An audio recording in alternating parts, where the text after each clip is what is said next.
Welcome to the Zera Shimshon English podcast, in which we learn and explain in a clear and uncomplicated manner an excerpt from the Sefer Zera Shimshon on the Parsha. This week's Dvar Torah is being sponsored by Dan Jin on the occasion of the Yotzai of the Zera Shimshon. In the merit of the Zera Shimshon, Hashem should protect all of Am Yisrael in general, and specifically the Jin family with bracha, shloch, and nachis from their children. The learning of this week's Dvar Torah is also Le'ili Nishmas Reuven ben David, Siman Tov Shimon ben Nof Nathan, and Hertzin ben Gavriel. Pasha Shoftim. I once spoke to a boy who was struggling with Yiddishkeit and life, and he was mocking his Rebbes who taught him that the Yetzer Hara was a little man inside of him that made him do bad things. He felt that they lied to him, and because of this, they lost credibility in his eyes. I explained to him that a Rebbe cannot explain to a young child the true abstract explanation. So they explained it to him in a way that a young boy can understand it. The question is, did they lie to him or not? Not so simple.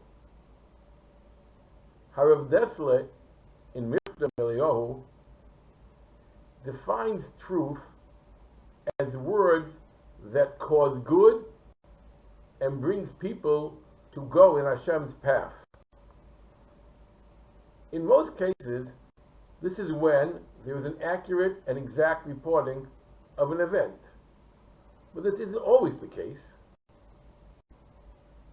The true definition of truth is words that cause good and brings to good to go into Hashem's path.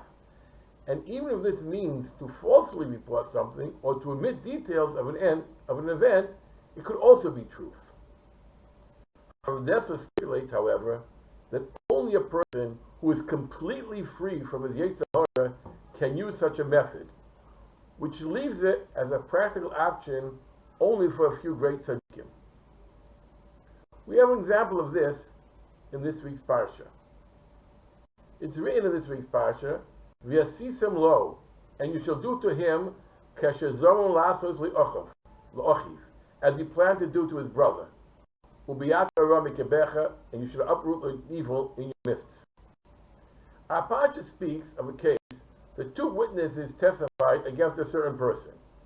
After that, two other witnesses came before Beis Din and testified that the first set of witnesses are invalid because at the time of the event on which they testified, they were in a different place, and it is impossible that they witnessed that event. This is called Eid Zoymim.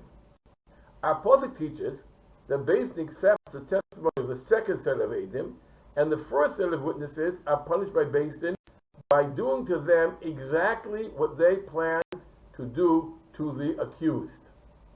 If they testified that he should be put to death, they are put to death. If they testified that the defendant owns money to someone, they must pay that amount of money to the defendant. Rashi quotes the Gemara that these witnesses are punished only if Beis Din did not yet punish the defendant. However, if the second set of witnesses didn't testify against the first set of Eidim until after the defendant was already punished, they are exempt from the punishment that they plan to be carried out on the defendant. Rashi writes that this halacha is learned from the wording of the pasuk, and you should do to him as he planned to do to his brother, which implies that he only planned to have the defendant punished, but he was not really punished yet. Zera Shimshon asks the name of the Sefer, Livyas Chaim, that although this is mentioned in Chazal, like Rashi writes, the Mishnah derives it from a different pasuk than the pasuk that Rashi quotes. It is written in the Mishnah, the Tzaddukim contended that the Zimimim were put to death only after the accused was put to death. Like it's written, a soul for a soul.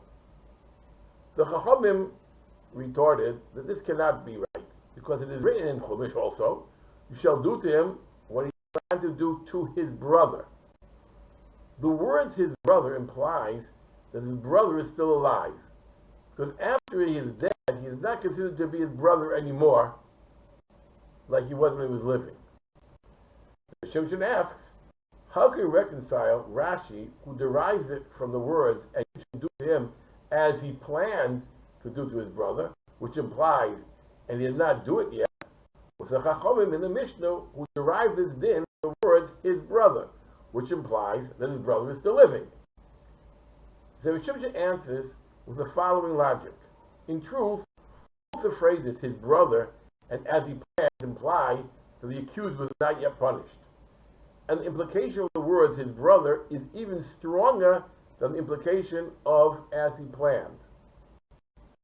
Rashi quoted the weaker proof as the source, because Chazal learned a different halacha from the words, his brother.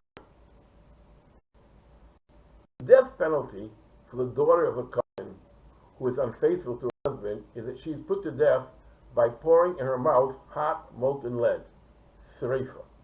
And the man with whom she was unfaithful with is put to death by strangulation, chenek. From the words, his brother, Chazal learned that in such a case, if two Edom testified, the two Edom who testified against this lady were in a different place at the time of the Avera, then the first of the Edom do not get killed by serefa, like they planned to do to her, since she is their sister and not their brother. But they get chenek, as if she was a man. According to this, explains Zera Shimshon, the Chum in the Mishnah knew that the Sadukim don't agree with the din that Edom Zimimim of the married daughter of a Kohen put to death by chenek. Therefore, they reasoned that in the minds of the Sadukim, the words his brother is a more convincing argument than quoting the real source as he planned. However, in truth, they also agree that we learn it from the words as he planned. In short, Rashi wrote the true source of this halakha, and the Chachamim in the Mishnah only quoted the pasuk, his brother, to convince the Sadukim to back down from their false position. As we saw from Rav Dessler, this is not considered that the Chachamim lied to the Sadukim, since the Chachamim's only intent was to cause good and bring people to go in Hashem's path. Thank you for listening. And the merit of your learning the Divrei Torah of Zera Shimshon, Hashem should honor the promise that Zera Shimshon made for people to learn his Torah. And your eyes will see children and grandchildren like the offshoots of an olive tree, around your tables, wise and understanding, with houses filled with all manner of good things, and wealth and honor.